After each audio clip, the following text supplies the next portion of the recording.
नमस्कार. आजच्या छोट्याशा मिनी व्लॉगमध्ये आपलं स्वागत आहे. तर सकाळचं बघा कडकडीत ऊन पडलेलं आहे आणि मी तांदूळ आणि जोंधळे ते सुकायला घातलेले आहेत. आमचं पीठ संपलं आहे त्याच्यामुळे.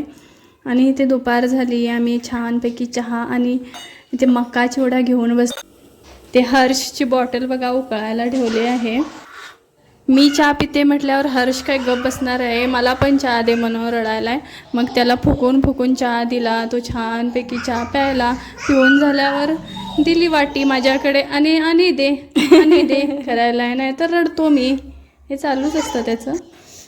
परत चहा वगैरे पिऊन झाल्यावर माझं शानं बाळ बघा माझी पहिला वाटी ठेवून आला, परत आपला चहा प्यायला उरलेला आणि परत आपली वाटी ठेवायला गेला. ॲक्च्युली मी त्याला हे सांगितलं नव्हतं, तो आपल्या मनानेच केला. एवढा शहाणा झाला आहे तो. नंतर हर्षचे पप्पा कामावरून आल्यावर आम्ही गेलो डीमार्टमध्ये. तर हर्ष बघा इथे काय करायला आहे आणि आम्ही किराणा घेतला. आणि मिनी व्लॉग आवडला तर चॅनलला नक्की सबस्क्राईब करा. थँक्यू. बाय.